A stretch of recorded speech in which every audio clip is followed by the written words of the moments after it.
Olá, muito boa tarde a todos. Estamos iniciando mais um fechamento de mercado. Hoje, sexta-feira, ao meu lado, Gustavo Cruz, nosso macroeconomista. Gustavo, semana bastante conturbada, China apresentando dados mais fracos, minério de ferro continua em queda, petróleo em queda. E hoje a gente teve o payroll, bastante volatilidade no mercado a gente teve essa semana. Algum ponto que você gostaria de destacar? Antes de mais nada, muito boa tarde. Muito boa tarde, feliz ano novo. A gente está 2 semanas sem fazer nosso fechamento aqui de sexta-feira, graças a Natal, Ano Novo. E a gente teve o início de ano com a China botando o mundo inteiro para quebrar, né? Abalou o mundo essa China, já com o início a implementação do Circuit Breaker, que começou nessa segunda-feira e já foi usado 2 vezes devido aos dados de PMI que provocaram um caos vindo dos mercados chineses, acreditando que a desaceleração vai ser bem mais forte do que o esperado.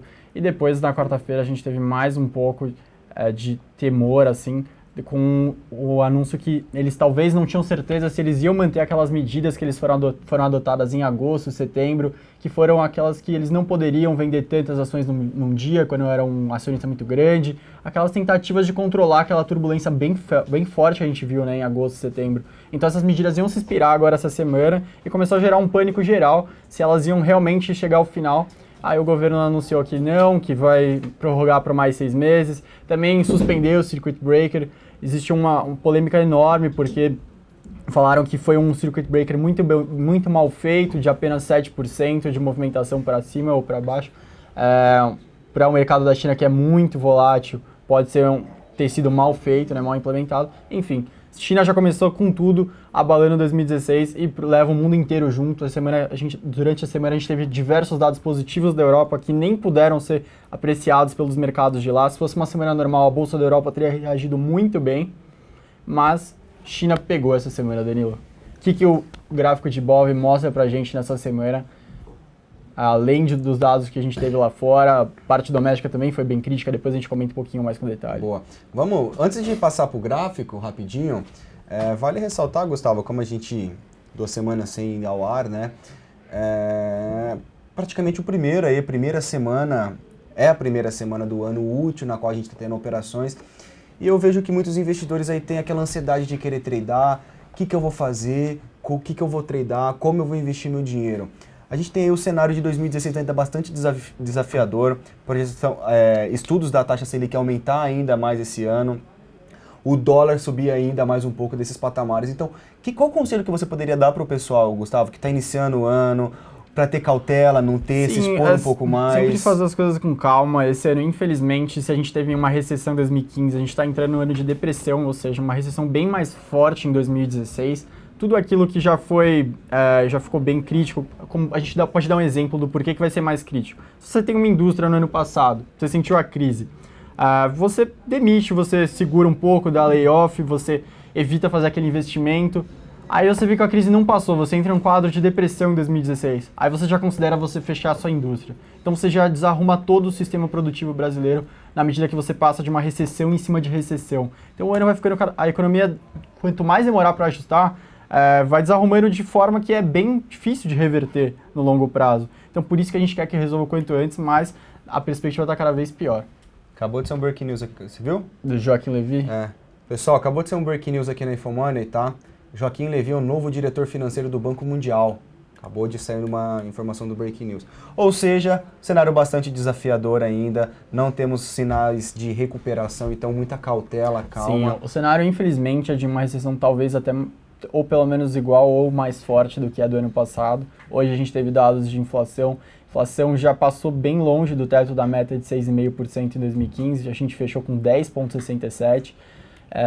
Era planejado pelo Banco Central que ele ficasse só um pouco acima em 2016, mas a inflação está parecendo cada vez mais resistente, o que torna cada vez mais difícil que esse patamar não se repita. Então a gente caminha de novo para algo próximo de 2 dígitos e não para perto do teto da meta em 6,5% para 2016. A gente vai fazer na semana que vem, na quarta-feira, um programa dedicado só para 2016 do Brasil. A gente fez essa semana para o resto do mundo. Então a gente vai explicar ponto a ponto tudo o que a gente acha que vai acontecer. Nos principais destaques do Brasil para esse ano, a gente vai passar um por um, mostrar alguns gráficos. Mas com você, Danilo. Quer tentar arriscar olhar um gráfico? Pode mostrar o do gráfico. Você não quer tentar estudar? Eu não, vou ficar na minha área aqui. Então vamos lá então, pessoal, gráfico da tela. A gente tem aqui o índice Bovespa, tá? O índice Bovespa vem numa tendência de baixa, na qual ele iniciou aqui final de abril, início de maio, ele caiu, ele passou por um período de lateralização, ele passou aqui sinalizando que esse movimento de queda não tinha tanta força, e aí, no primeiro dia útil desse ano, o mercado perdeu a mínima que foi realizada no ano passado, a casa de 42.750, e desenvolveu uma forte movimentação direcional de queda.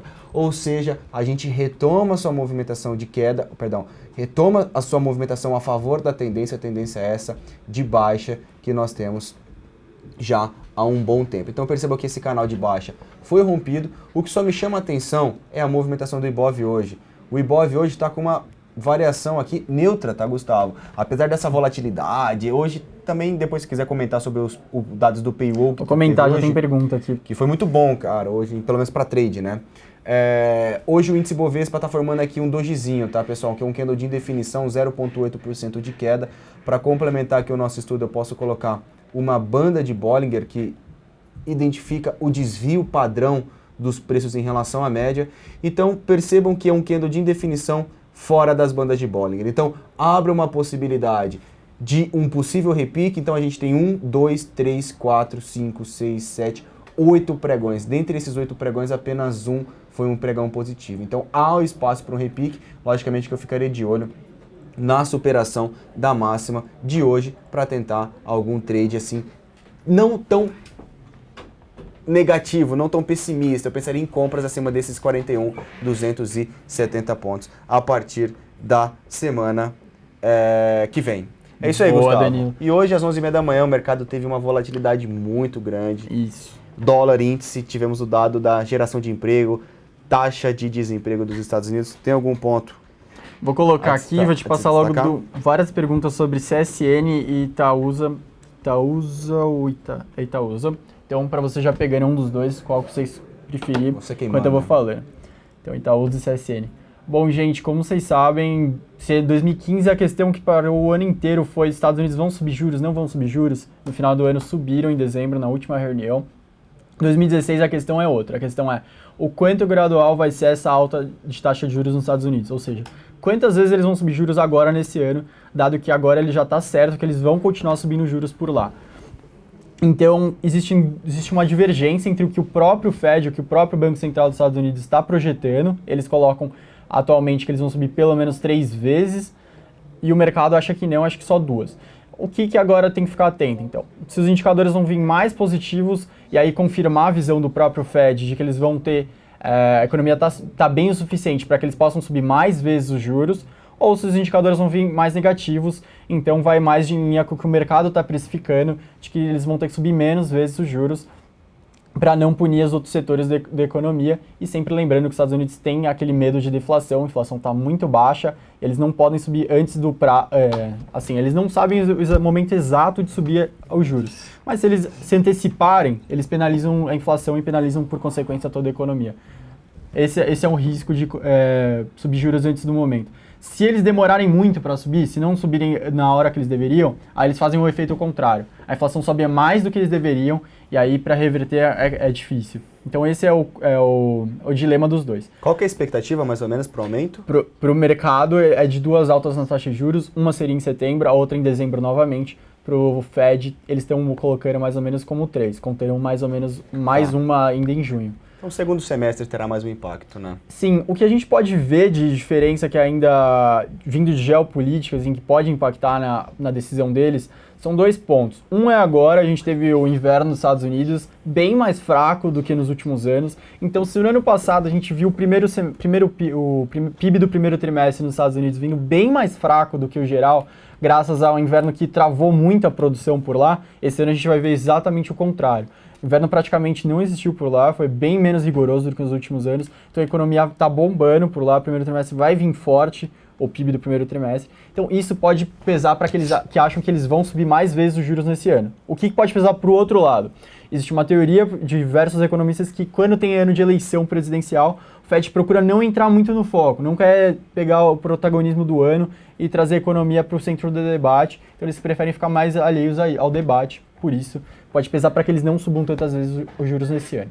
Agora sim, CSN ou Itaúsa? Vamos, antes de entrar aqui, só um pequeno comentário, tá? O setor de siderurgia, a gente viu bastante os Minas e CSN sofrendo bastante no mercado essa semana, por causa de quê? A gente teve aí as empresas com a intenção de demitir em torno de 3 mil funcionários, foi conversado com o sindicato, a gente teve aí até o governador do Rio de Janeiro conversando com o sindicato e com as empresas para poder minimizar e não ter o impacto de muitas pessoas desempregadas. Então foi basicamente isso que favoreceu a queda dos principais papéis, principalmente CSN e os Minas, ao longo dessa semana. Então, só para complementar e ver como isso refletiu no gráfico, o CSN tem um gráfico aqui para vocês, colocar aqui na tela o gráfico e acompanhar como que o mercado fez, a gente percebe que a gente tinha uma linha de tendência de alta que o mercado trabalhava, que era um movimento positivo.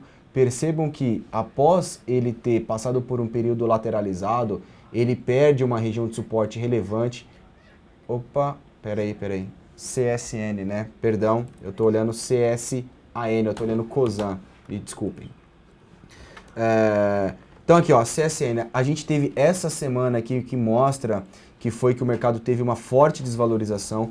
Percebam que desde final de segunda quinzena, tá, de novembro, o mercado fez um topo importante, estava em R$6 e veio parar aqui na casa de R$3,50.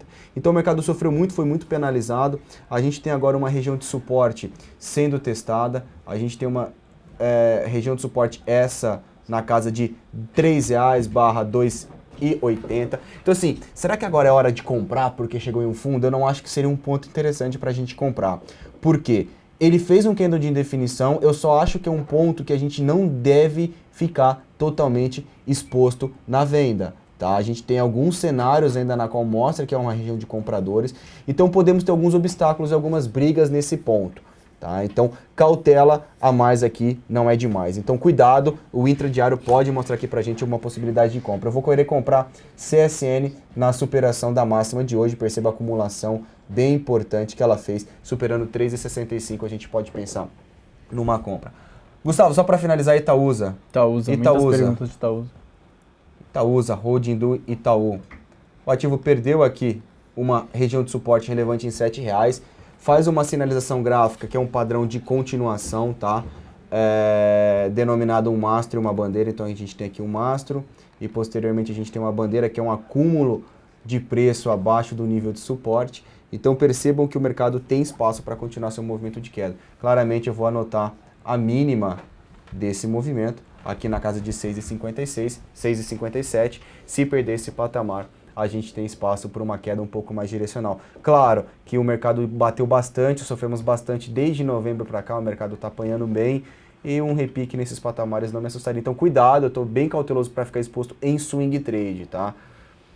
É isso aí, Gustavo. Pediram bastante Sula 11 aqui. Quando você pergunta, Sula. Também estão perguntando, pode botando, perguntando de juros, se o Banco Central do Brasil agora, se ele sobe juros agora em janeiro.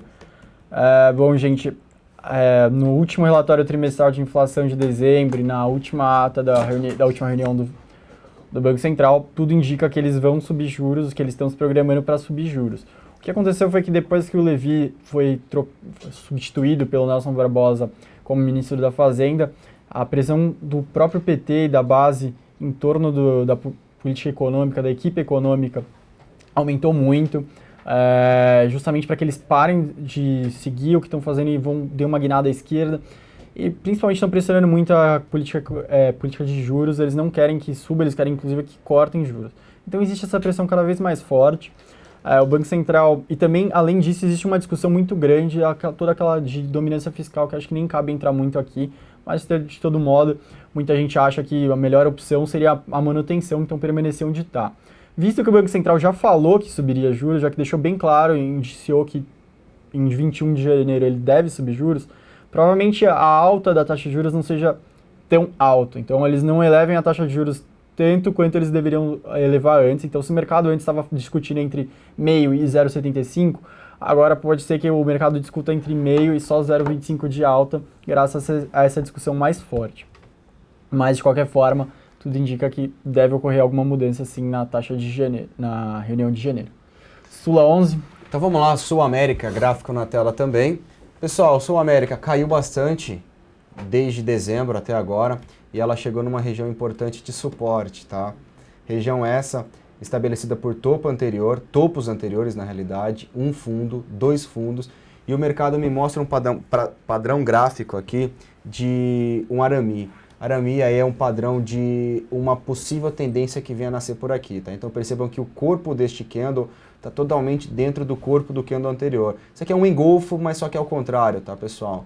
Então a gente pode esperar algum possível repique. Cuidado para quem está vendido. Quem está vendido eu acho interessante ajustar o seu stop e a gente poder pensar então algum ponto na qual o mercado possa ter algum repique, tá certo? Se a gente for pegar aqui também a projeção de Fibonacci desse último movimento aqui do topo, quando ele me formou aqui o pivôzinho de baixa, perceba que ele já perdeu a expansão de 100%. Ele está atingindo aqui a expansão de 161% de FIB em uma região de suporte. Repiques serão bem-vindos no papel.